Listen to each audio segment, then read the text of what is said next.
आप सभी दर्शकों का एक बार फिर स्वागत है। इस वक्त हम यात्रा कर रहे हैं कोयम्बटूर से धनबाद अमृत भारत एक्सप्रेस ट्रेन में। इस ट्रेन की खासियत यह है कि इसको प्रधानमंत्री नरेंद्र मोदी ने हरी झंडी दिखा करके कोयम्बटूर से रवाना किया है। एक और बात यह है कि प्रधानमंत्री मोदी ने एक साथ 5 ट्रेनों को हरी झंडी दिखाई, जिसमें 2 अमृत भारत ट्रेन हैं, 2 एक्सप्रेस ट्रेन और 1 मेमू या फिर लोकल ट्रेन शामिल है। लेकिन इन 5 ट्रेनों को एक साथ हरी झंडी दिखाने का इसके क्या मायने हैं, क्योंकि सवाल ये उठने शुरू हो गए हैं कि प्रधानमंत्री मोदी का ये जो कार्यक्रम रहा, ये काफी हद तक राजनीतिक हितों से प्रेरित रहा। ये जो 5 ट्रेनें हैं, ये उन राज्यों से चल रही हैं या उन राज्यों को फायदा पहुंचा रही हैं जिसमें आने वाले चंद महीनों में विधानसभा चुनाव होने हैं। तो जाहिर तौर पे विपक्ष अपनी तरफ से सवाल उठा रहा है। हर कोई इसको अपने अपने चश्मे से इस एक इवेंट को तौल रहा है, समझने की कोशिश कर रहा है। सुजीत ठाकुर हमारे साथ मौजूद हैं, वरिष्ठ पत्रकार हैं, दशकों का अनुभव ये इनके पास मौजूद है। और उससे भी दिलचस्प बात यह है कि एक लंबे समय तक बीजेपी भारतीय जनता पार्टी को कवर करते आ रही हैं और ये इस पार्टी के इन तमाम जो कदम होते हैं या इस तरीके की जो गतिविधि रहती है, उसके पीछे का मर्म क्या होता है वो समझते हैं। सुजीत जी, सबसे पहले आपका स्वागत है। और पहला सवाल आपसे यही कि क्या इसके राजनीतिक फायदे हैं जिसके लिए इनको हरी झंडी दिखाई जा रही है? निश्चित रूप से ये चर्चा है और फायदा तो बिल्कुल होता है। अमृत भारत आप देखेंगे, पहले भी जिन राज्यों में चुनाव होते थे, बिहार में, वहाँ पर चला वंदे भारत और उसका बेनिफिट क्या मिला। अब ये जो 5 ट्रेनें आज चली हैं, तमिलनाडु और केरल विधानसभा चुनाव की घोषणा बहुत जल्दी होने वाली है, बहुत जल्दी चुनाव होंगे। इसी समय में इसकी घोषणा के निहितार्थ यही निकाले जा रहे हैं कि चर्चा ये है कि इसके क्या बेनिफिट होते हैं। तो आप इसका अगर रूट, जो ट्रेन का रूट्स हैं, उस पर अगर आप गौर करेंगे तो बहुत ही स्थिति स्पष्ट हो जाएगी।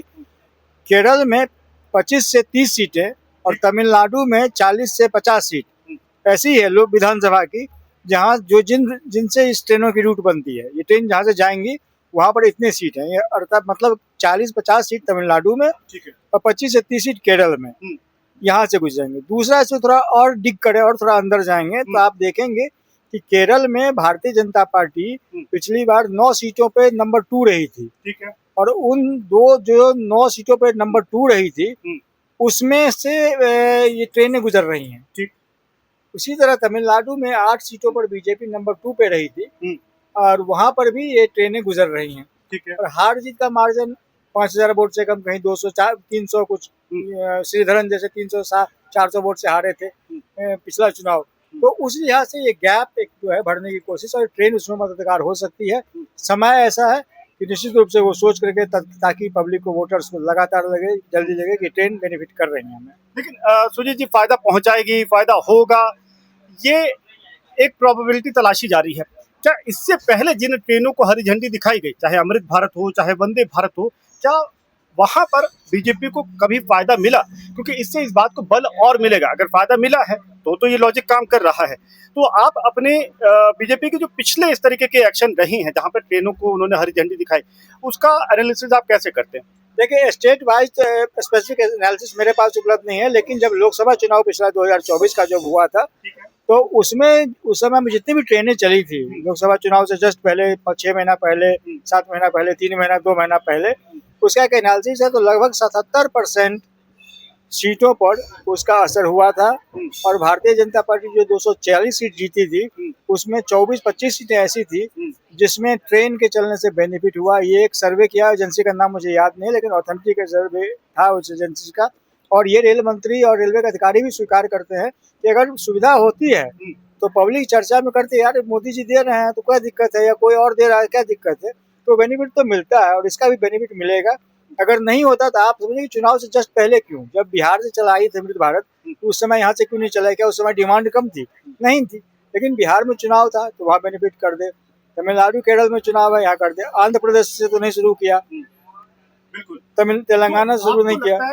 ये जो कहा जाता है प्रधानमंत्री नरेंद्र मोदी के बारे में कि उनकी हर उनकी गतिविधि, हर एक्शन काफी सोची समझी और काफी दूरगामी परिणामों से प्रेरित होकर के वो उसको इस तरीके के कदम उठाते हैं। निश्चित रूप से मैपिंग तो होती है, आइडियोलॉजिकल मैपिंग एक हो गई, उस पर तो कैडर काम करता है।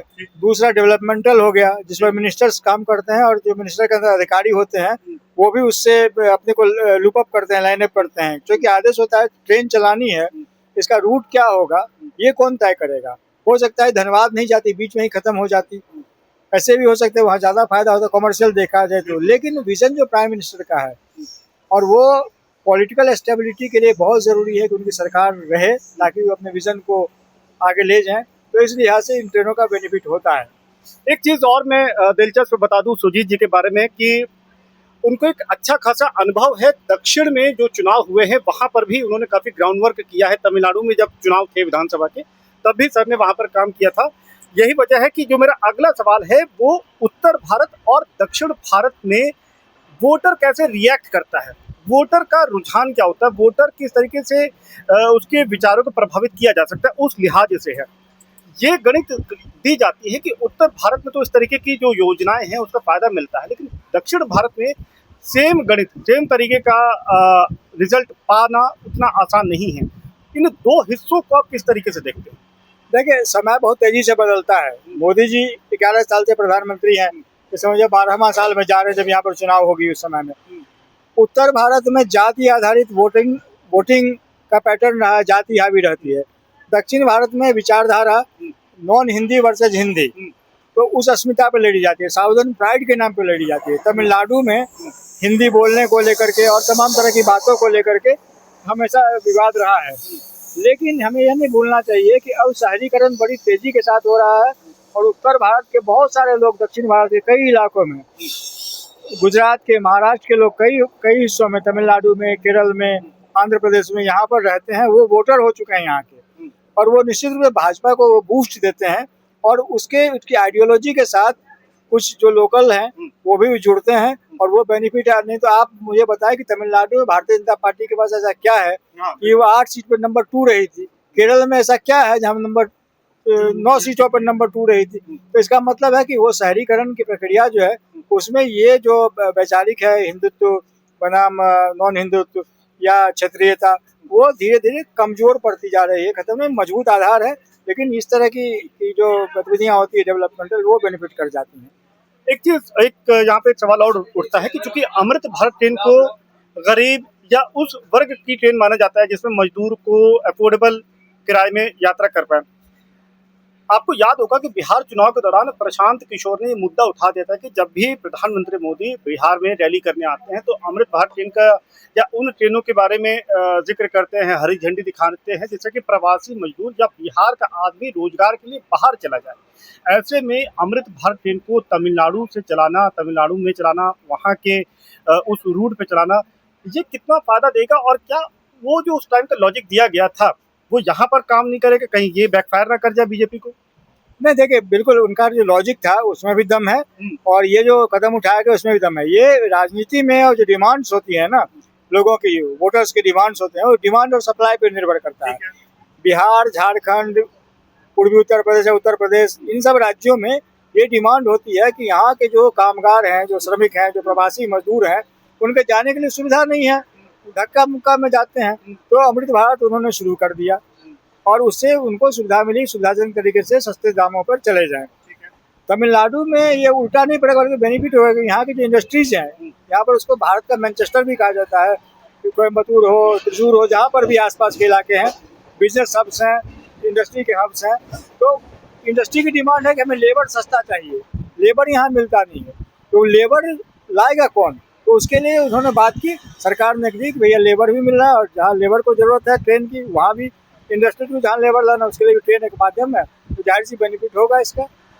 और एक आखिरी सवाल यही कि अमृत भारत के साथ साथ एक सवाल ये पूछा जाएगा कि अमृत भारत ही क्यों, वंदे भारत क्यों नहीं? आपको ऐसा लगता है कि कोई और प्रोजेक्ट या वंदे भारत ट्रेन कुछ और ज़्यादा फायदा पहुंचाती है, या ऐसा कुछ जो आपको लगता है कि जिस पर अगर बीजेपी और बारीकी से निगाह डाले, कदम उठाए, तो 2 दूनी 4 का फायदा ले सकती है? देखिए, अमृत भारत में कौन चलता है, वंदे भारत में कौन चलता है? वंदे भारत में अपर मिडिल क्लास या मिडिल क्लास चलता है। अमृत भारत में गरीब, मजदूर या लोअर मिडिल क्लास के लोग सफ़र करते हैं।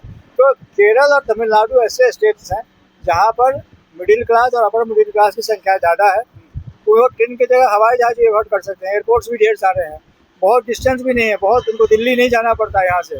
जो जाते हैं वो हवाई जहाज से जाते हैं। आसपास के इलाके में गाड़ी है, सड़कें हैं, सब कुछ है। तो ऐसे में एक मजदूर तबका, इंडस्ट्री को जो मजदूर चाहिए उसको कैटर करने के लिए ये ट्रेन चलाई गई है। इसीलिए अमृत भारत चली है। वंदे भारत की जरूरत फिलहाल नहीं है, नहीं तो वंदे भारत चला दी जाती। तो मुझे लगता है कि चुनाव में इसका बेनिफिट बीजेपी लेना चाह रही है, और इसको स्विंग वोटर जो कहते हैं, जो कहाँ है, जो 1000-5000 वोट चाहते हैं, उसके लिए शायद बेनिफिट बीजेपी देख रही है। जाहिर तौर पे सुजीत ठाकुर जी दैनिक भास्कर के साथ में एक लंबे समय से उनका जुड़ा के साथ वो कार्यरत है। इसके अलावा अलग अलग संस्थानों में वरिष्ठ उनकी पत्रकारिता का एक अनुभव रहा है दशकों का। और ऐसे में जब बीजेपी इन ट्रेनों के जरिए अपना लॉन्ग टर्म बेनिफिट देख रही है, उनका आंकलन पूरे आंकड़ों के साथ काफ़ी सटीक आंकलन से उन्होंने बताया कि इस ट्रेन चलाने को हरी झंडी दिखाने के इसके क्या मायने हैं और इससे बीजेपी क्या राजनीतिक लाभ देख सकती है।